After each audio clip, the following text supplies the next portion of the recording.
Cricket ఇది కేవలం ఆట కాదు.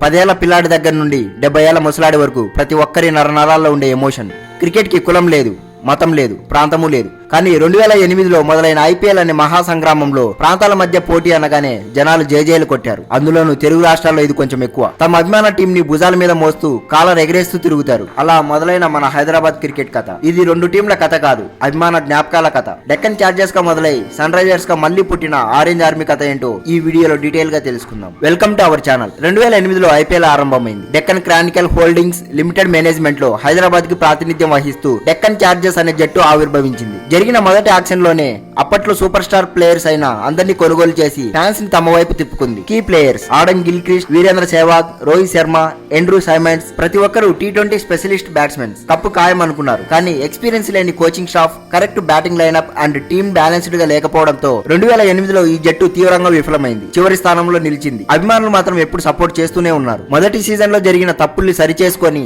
దెబ్బతిని కసితో ఉన్న సింహంలా సిద్ధమై 2009లో జరిగిన రెండో సీజన్ లో మొదటి నుండి దాటిగా ఆడుతూ విజయాల్ని నమోదు చేసింది. యంగ్ రోహిత్ శర్మ డెక్కన్ చార్జర్స్ కీలక ఆటగాడు. బ్యాట్ తో విధ్వంసం అండ్ బాల్ తో హ్యాట్రిక్ వికెట్స్ తీశాడు. ఆడమ్ గిల్క్రిస్ట్, సైమండ్స్, రోహిత్ శర్మల వల్ల ఫైనల్ కి వెళ్లి ఫైనల్లో ఆర్సీబీని ఓడించి కప్పు కొట్టింది. క్రికెట్ లో అదో అద్భుతం. మొదటిసారి లాస్ట్ లో ఉన్న రెండోసారి కప్పు కొట్టి ఫ్యాన్స్ ని కాలర్ ఎగిరేసుకొని తిరిగేలా చేసి గ్రేటెస్ట్ కంబ్యాక్ గా హిస్టరీలో మిగిలిపోయింది. తర్వాత సీజన్ లో అంతంత మాత్రం పర్ఫార్మెన్స్ తో పాయింట్స్ టేబుల్ లో 5th ప్లేస్ లో నిలిచింది. అదే టైంలో ఆటగాళ్ళకి, టీమ్ మేనేజ్మెంట్ కి అభిప్రాయ భేదాలు రావడం, టీమ్స్ సరిగ్గా సెట్ కాకపోవడం వల్ల తర్వాత సీజన్ లో దారుణంగా ఫెయిల్ అయ్యి మళ్ళీ లాస్ట్ లో నిలిచింది. మరోవైపు ఆర్థిక సంక్షోభం వల్ల డెక్కన్ క్రానికల్స్ అప్పుల్లో కూరుకుపోయింది. ఆ టైంలో ఆటగాళ్ళకి మరియు సిబ్బందికి చెల్లింపులు చేయడంలో ఆలస్యం చేసి బీసీసీఐ నియమాలను ఉల్లంఘించింది. మరోవైపు ఒత్తిడి తట్టుకోలేక బీసీసీఐ అనుమతి లేకుండా టీం ని అమ్మేద్దామని ప్రయత్నించి మరో పెద్ద తప్పు చేసింది. దీంతో బీసీసీఐ కోపంకి కారణమై 2012 సెప్టెంబర్ 14న డెక్కన్ చార్జర్స్ టీం ని ఐపీఎల్ నుండి రద్దు చేసింది. అభిమానుల కలల సౌధం కూలిపోయింది. ఒక అధ్యాయం ముగిసింది. అదే ముగింపు అనుకున్నారు. కానీ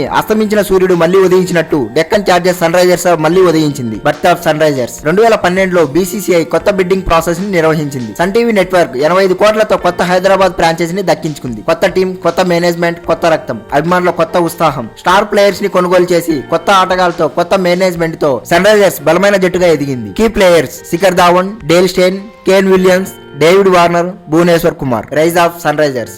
సన్ రైజర్స్ ప్రతి మ్యాచ్ లోనూ బాగా ఆడుతూ అభిమానుల ప్రేమను మరింత పొందింది. 2013లో తమ తొలి ఐపీఎల్ సీజన్ లోనే ప్లే ఆఫ్ చేరి అందరినీ షాక్ కి గురి చేసింది. ముగిసింది అనుకున్న చాప్టర్ ని అందరికీ మెమరబుల్ గా చేసింది. తర్వాత సీజన్ లో కూడా బాగా ఆడుతూ మంచి స్ట్రాటజీతో గెలుస్తూ అభిమానుల చేత ఆరెంజ్ ఆర్మీ అని ముద్దుగా పిలిపించుకునేది. కె శ్రీనివాసు నేతృత్వంలో సన్ రైజర్స్ విజయవంతమైన వ్యూహాలతో ముందుకు సాగింది. 2016 ప్రతి అభిమానికి ఒక ప్రౌడ్ మూమెంట్. డేవిడ్ వార్నర్ నాయకత్వంలో ఆ సీజన్ లో ఫైనల్ కి చేరి ఫైనల్లో ఆర్సీబీని ఓడించి ఐపీఎల్ ఛాంపియన్ గా నిలిచి అభిమానుల ఆదరణ పొందింది. తర్వాత సీజన్ లోనూ బాగా ఆడుతూ ఐపీఎల్ స్ట్రాంగ్ టీమ్స్ లో ఒకటిగా నిలిచింది. 2017లో ప్లే ఆఫ్స్ కి క్వాలిఫై అయింది. 2018లో బాగా ఆడి ఫైనల్స్ కి వెళ్ళింది. ఫైనల్స్ లో చెన్నై చేతిలో ఓటమితో రన్నర్స్ గా నిలిచింది. 2019లో కూడా టాప్ 4 లో చోటు దక్కించుకొని ప్లే ఆఫ్స్ కి క్వాలిఫై అయింది. 2020లోనూ ప్లే ఆఫ్స్ కి చేరుకొని పోరాడి 4th ప్లేస్ తో సీజన్ ని ముగించింది. కానీ తర్వాత టీమ్ మేనేజ్మెంట్ కి, ప్లేయర్స్ కి మధ్య వివాదాలు మొదలయ్యాయి. 2021లో టీం దారుణంగా విఫలమైంది. మొదట 6 మ్యాచెస్ లో కేవలం 1 మాత్రమే గెలిచింది. కెప్టెన్ వార్నర్ కూడా ఫామ్ కోల్పోయాడు. అప్పుడు టీమ్ మేనేజ్మెంట్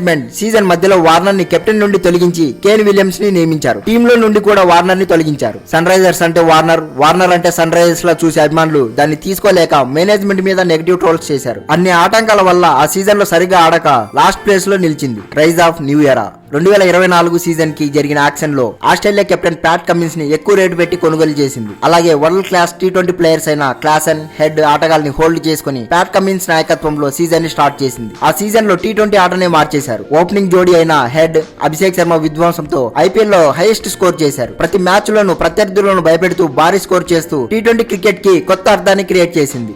మన తెలుగు కుర్రాడు నితీష్ రెడ్డి అద్భుతంగా ఆడి అందరి దృష్టిని ఆకర్షించాడు. లీగ్ స్టేజ్ లో టాప్ లో నిలిచి ఫైనల్ కి చేరుకుంది. ఫైనల్లో కోల్కతాతో ఓటమి పాలైన ఆ సీజన్ లో ఫ్యాన్స్ ని, అటు క్రికెట్ అభిమానులు బాగా అలరించింది. రీసెంట్ గా జరిగిన ఆక్షన్ లో ఇషాన్ కిషన్, మహమ్మద్ షమి, హర్షల్ పటేల్, ఆడమ్ జాంపా లాంటి స్టార్ ప్లేయర్స్ ని మరియు రాహుల్ చాహర్, అభినవ్ మనోహర్ లాంటి T20 ప్లేయర్స్ ని కొనుగోలు చేసి తమ టీం ని ఇంకా పటిష్టం చేసుకుంది. ఈసారి ప్యాట్ కమిన్స్ కెప్టెన్సీ లో స్టార్ ప్లేయర్స్ తో ఉన్న సన్ రైజర్స్ ఎలా ఆడుతుందో అని ఫ్యాన్స్ ఎదురు చూస్తున్నారు. ఈ సీజన్ లో సన్ రైజర్స్ టీం అన్ని టీమ్స్ కన్నా చాలా స్ట్రాంగ్ ఉంది.